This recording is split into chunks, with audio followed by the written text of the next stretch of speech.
I say by their fruit you shall know them. And I say we so for ni GDA. Now we no can GDA nsem wa wo nipa na wo ka che nso GDA ne sen. Wa dwen kire wo ne sen. Feelings ben na wonya wa kwankire na wo nipa no e de ma wo no.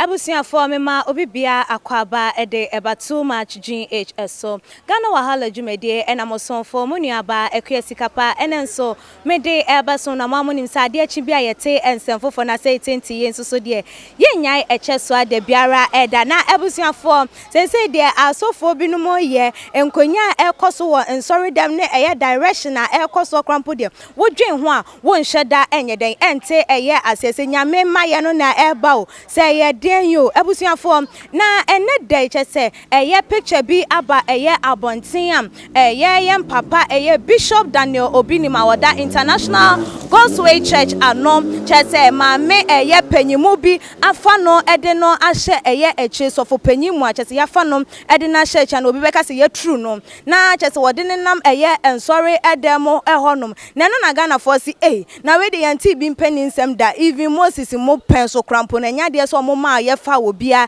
ehye eche na den na ekoso na ebusua enchiremu ebebeto edwade esewani ensese ye ka ede echo na mitwam ho meba mede beba abesomo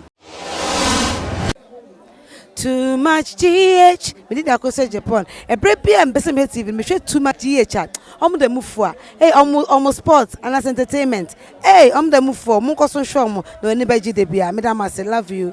too much GH we boy wate shout out to your fans and everybody who is watching too much GH. Me dey Isaac Odwampo obetun afem the great ampo mbrembren wonu me nka mo ni hwe too much GH too much GH mo ye too much na me so me ye amo fire.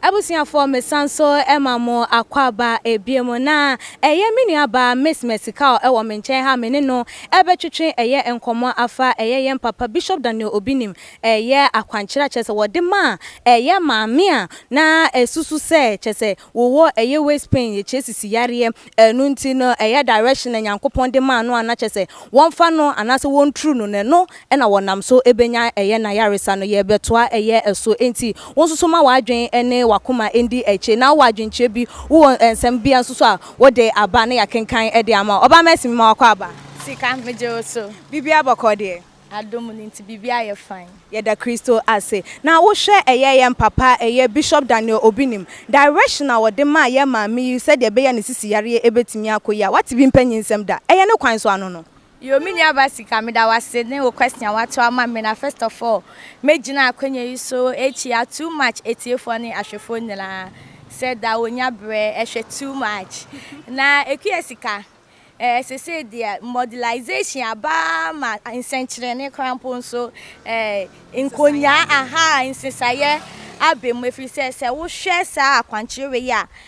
wo hwe tete Bible mu bebie ni wa kire se bibisa esiye na nanso ye ka se prophet nso a omu dwumedi a wo mu di won se nyamesom no ye gidie anamo na yetu enti ye papa Bishop Obinim no minimu se ni gidie so na wo gina ye ede ma sa akwankyere no na nanso won se ba gidie afamu dia bebre timi gitum bebre nso eni omugidi enye den embo bra na wo hwe san ne ye we a bedudu wona e wo mo choice so mbeka sa kwankyere we de dimu anase endimu nanso eba injira so de a eye Bishop Obinim kwa na wonim onu kwa na wonim kwankyere we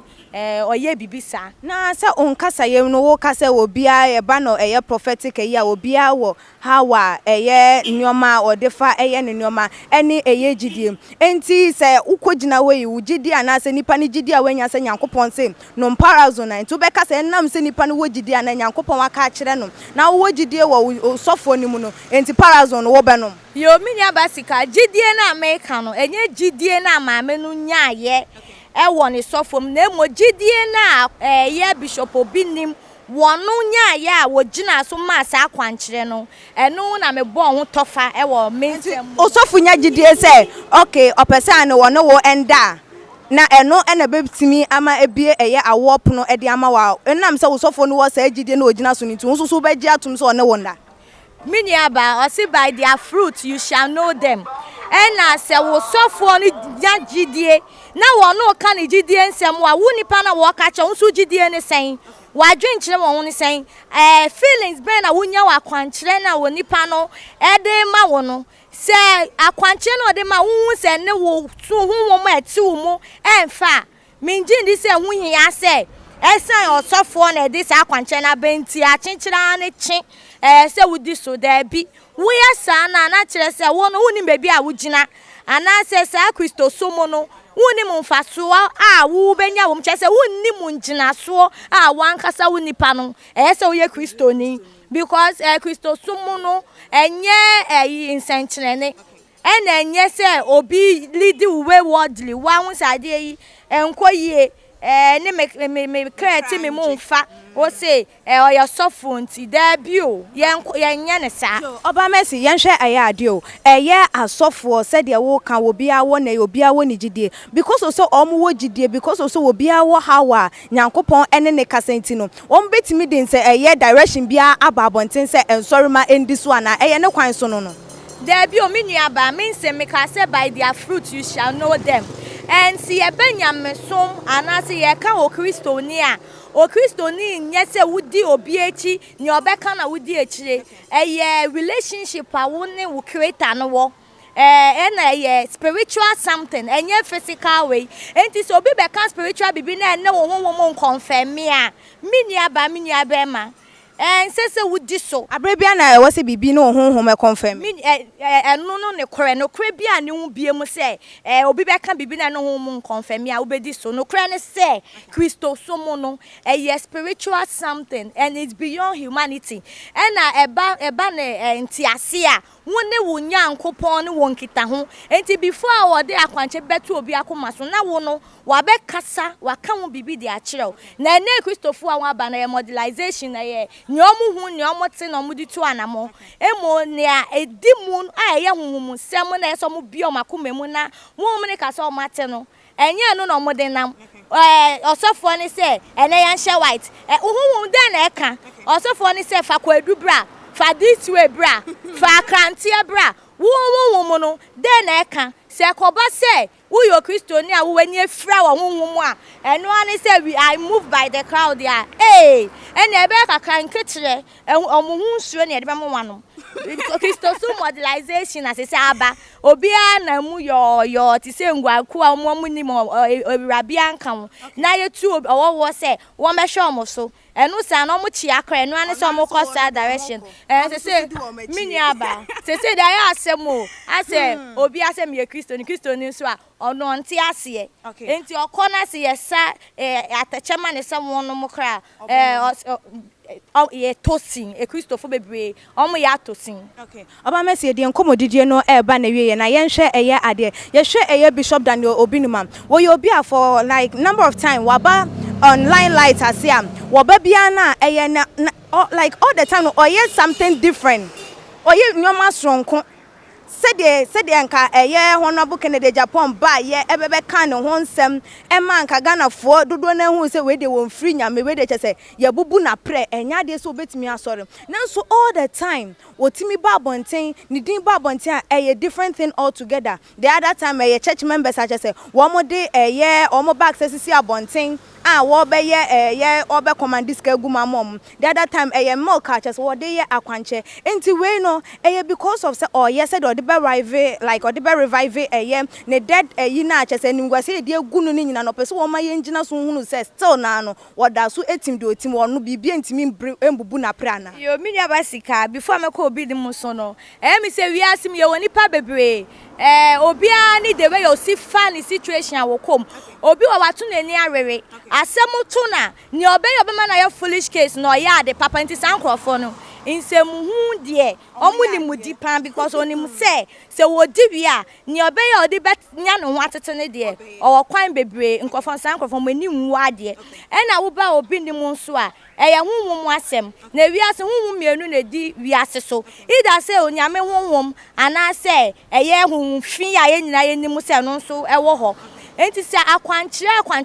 na ebi ye akwanche free osro akwanche kuje na ye wo bi so dia baby a wono de ne ho afefa ne ya wo ye no eno nso ya akwanche ko baby foforo enti ni na emu no wo nipa na wo ye involve no wo na ese ohun se akwanche we de enfiri aha ana se efria enkoma ana ekoma na wono osofo nde ono onim ngina so a wo gina so ono me na me ka me kire wo ono no onim ngina so na sanjina so ne de menu mienu sikap menu sikapa ye to me nkire no cry oba mercy see ye ni dawo mate fa final words ye futu ana se de odi bema eye emabunu no efa de ekoso ana asofo Obinim eye no ehu eyo obi bia wo hwe me kakra meka ne se nyamesom wo ho na so nyamesom no se wunya ante ase se enye onipa bi na wo hwe no eye beyond nipa enti wa ma wo kwan bi onwonwo mu enya sa deep understanding na obi be friend no osofo ba obe mislead you ama wankasa misleading no wo a wunya wie ye pabota ya de si weni so se obe ye Kristo somo no embe mu da asase so de embem na da chi bi nso ye ton sa frewa eno nso embe mu enti enye asofie bia ose mu nso akra ni na hwenti da ne da si ye ma ye nite na ye so akra ni na hwe na papa na ewo mu no ye fa eno na ye njai na ye pe ene a ma ye kopie bebi a ensese ye pie abusian for oba mercy wakasa eye bebre odena dwenche atu edwa wonso so woni ne ya adwen ana woni no enye eye adwen for wadwenche no ebrem e wo Tr0uble comment section e biom like videos na share e wo all the social media platform bitima follow yen we IG page ya Twitter page @Tr0uble_ Facebook nso eye Tr0uble midin e de ekiesi kapa me ne Miss Mexical ene ne de ye twetwen eye enkomodaso ne ye besa ne hia makramo the major prophet kum chacha on say me catch was say bomoden na hwe too much GH on say me kan ye nyene bone pa na kase ye pe wo wiase ya asondin ti na Adam wo hu nyame ye no nyam no wo hu ne ma bi a wo hwehwehwehwe e wo other place ne ade kat won na bomoden na be hwe